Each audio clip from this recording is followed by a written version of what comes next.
welcome to Economics Window by Garima Singh. Today we'll do the chapter 10 of History, India after Independence.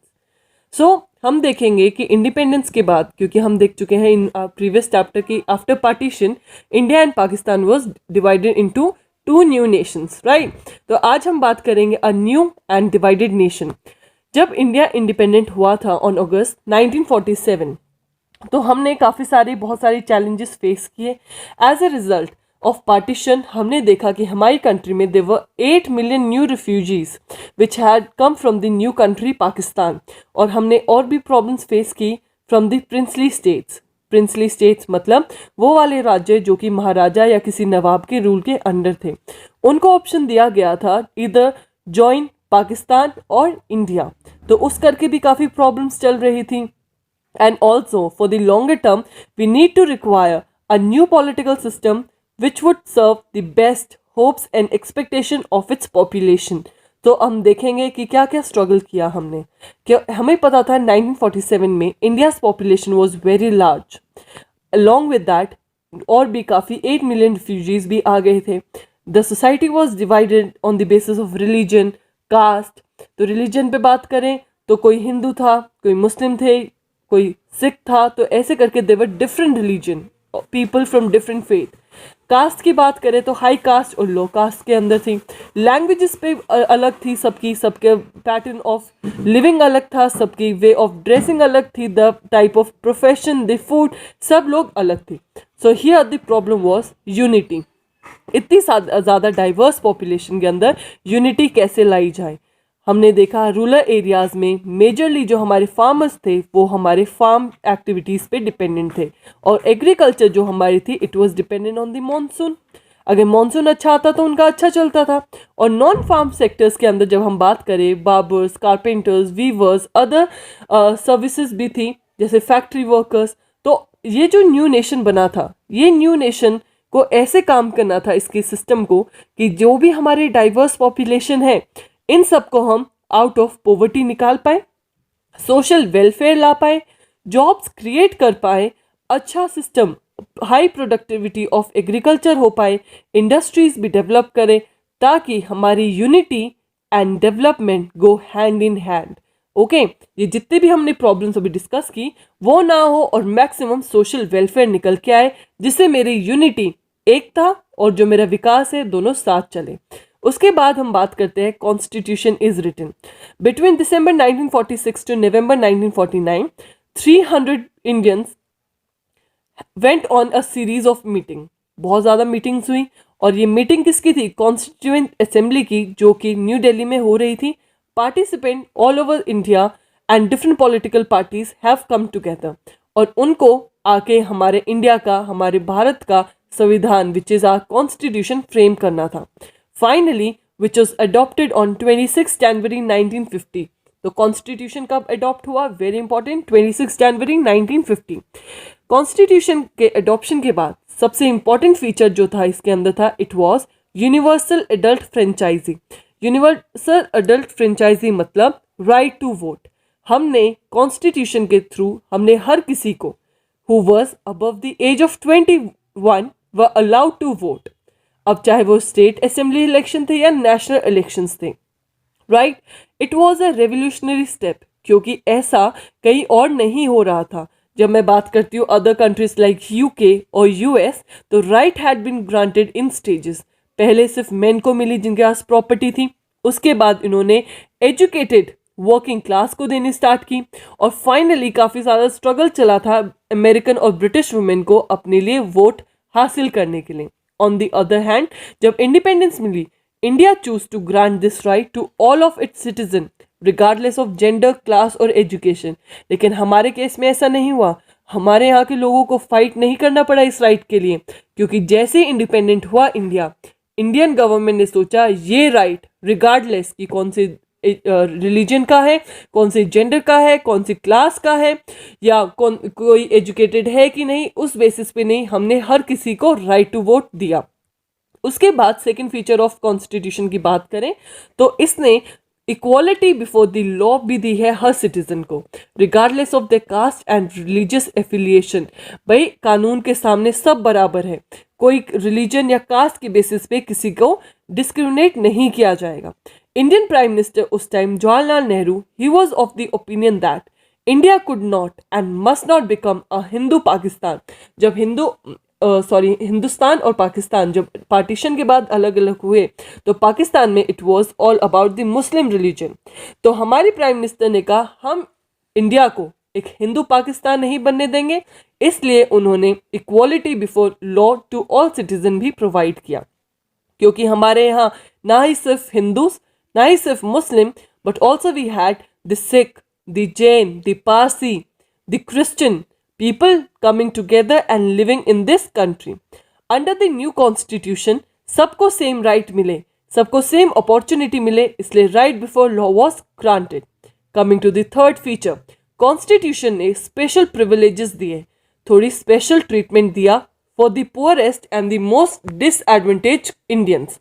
और जो practice of untouchability, जिसको हम जैसे जो छोटी कास्ट के लोग थे उनको टच करना भी या साथ में बैठने के लिए प्रेफर नहीं करते थे, उस प्रैक्टिस को बोलते थे अनटचेबिलिटी। तो ये जो अनटचेबिलिटी की प्रैक्टिस थी इट वाज एबॉलिश्ड।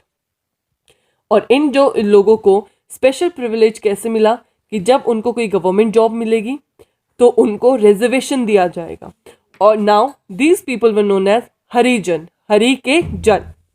देयरफॉर क्योंकि ये लोगों का मानना था कॉन्स्टिट्यूशन मेकर्स का कि इतने सालों से अपर कास्ट ने डोमिनेट किया है, जिसके वजह से the lower caste people have been deprived of the resources, the quality of things that the upper caste had been using. वो चीज़ें उनको नहीं मिल पाई है, ज़्यादा प्रिविलेज अपर कास्ट को मिला है। So it is the time to bring them at par, at equality, upper caste के बराबर ही लाया जाए। इनको अनफिट बनाने, क्यों अनफिट है ये आज? क्योंकि आपने पास्ट में इनके साथ ऐसा व्यवहार किया था, इसलिए इनको एट पार, एट इक्वालिटी लाने के लिए रिजर्वेशन देनी होगी। Now along with the reservations were given to the Adivasis और the scheduled tribes। रिजर्वेशन दिया गया इन जॉब्स, राइट। और कोई भी हमारी एजुकेशन सिस्टम में या कहीं भी जहाँ भी रिजर्वेशन रिक्वायर्ड था, सब जगह इनको रिजर्वेशन दिया। The constituent assembly spent many days discussing the powers end of the central government versus those of the state government. Along with this constituent assembly spent many days किस चीज़ के ऊपर discuss करने के लिए कि power of the central government and the state government कैसे division रहे। तो कुछ लोगों का मानना था कि सारी जो हमारी जो पावर है वो सेंटर के पास रहनी चाहिए थी, कुछ लोग थे कि इक्वली होनी चाहिए सेंटर एंड स्टेट के पास।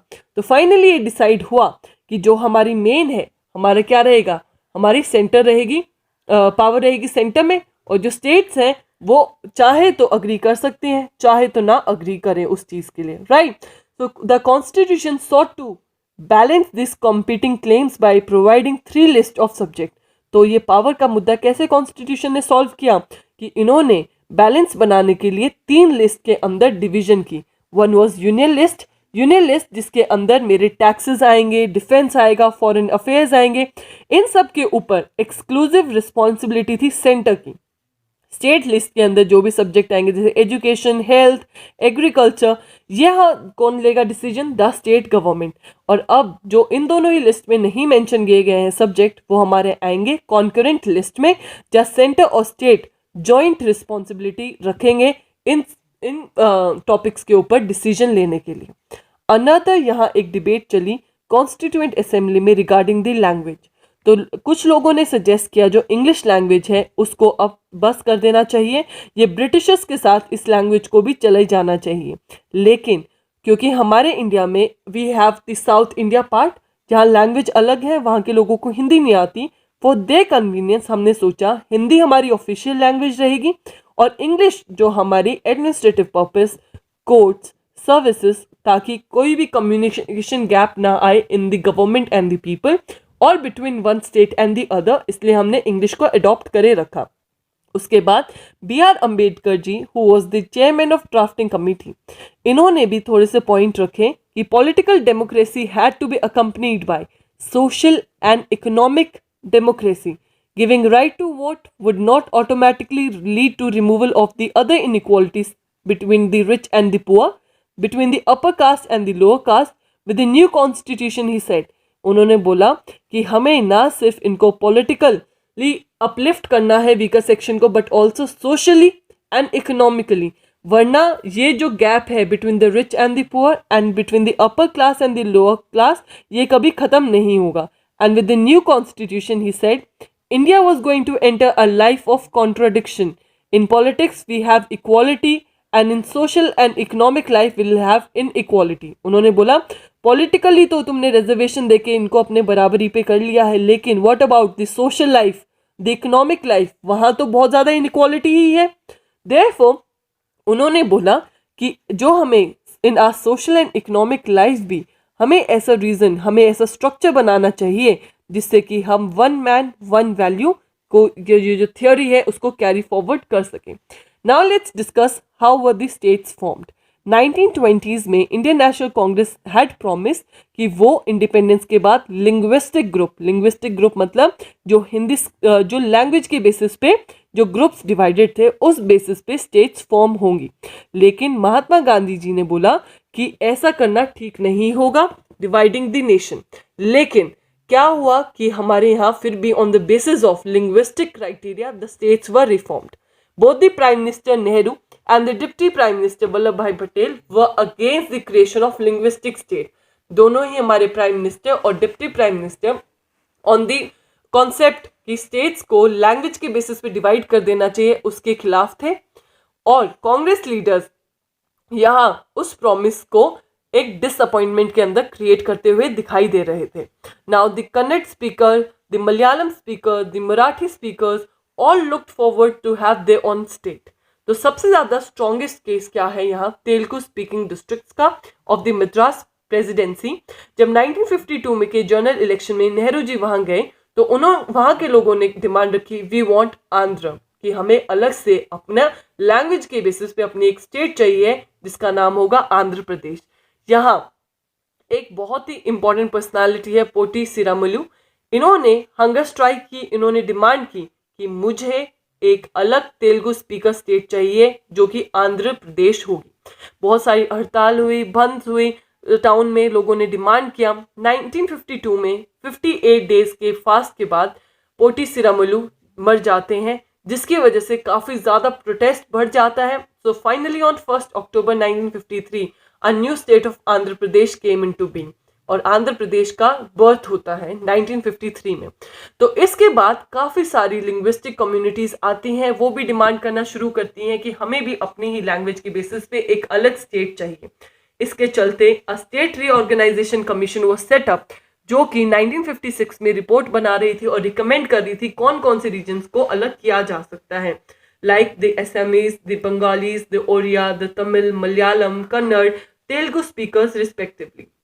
1916 में हमने देखा जो bilingual state of Bombay was divided into two separate states of Marathi and the Gujarati speakers.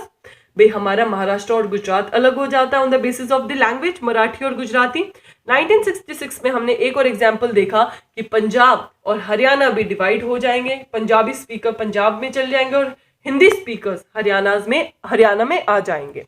Right, so this is the map which shows the making of the linguistic state. You can just go through it so that you have a clear idea कि पहले कौन कौन सी reason, कौन कौन सी boundaries थी.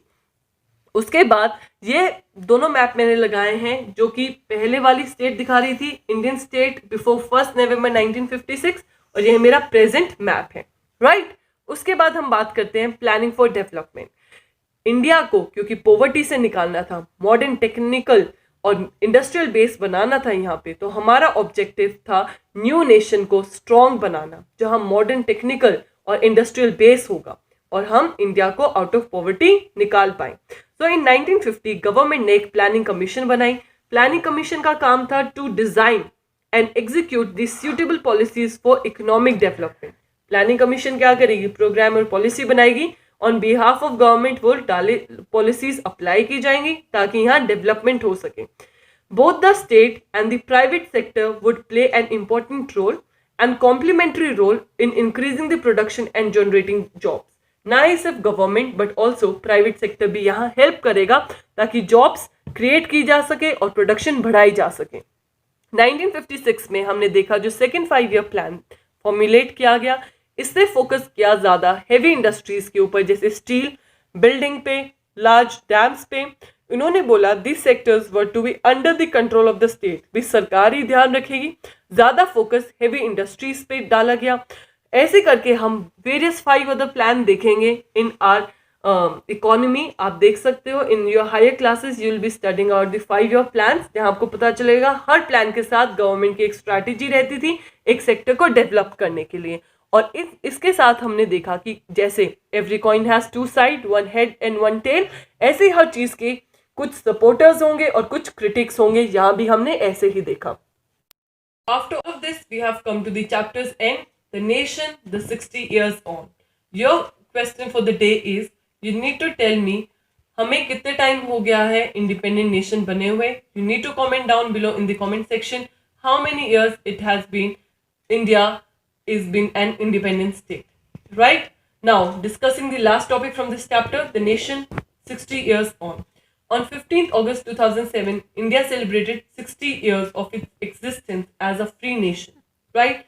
India is still united. हम देख रहे हैं इंडिया एक यूनाइटेड कंट्री है, एक डेमोक्रेटिक कंट्री है, जहां सबको फंडामेंटल राइट्स दी गई हैं, freedom to express and speech दी गई है, फ्रीडम ऑफ प्रेस है, इंडिपेंडेंट ऑर्गन्स है गवर्नमेंट के लाइक लेजिस्लेचर, एग्जीक्यूटिव, जुडिशरी।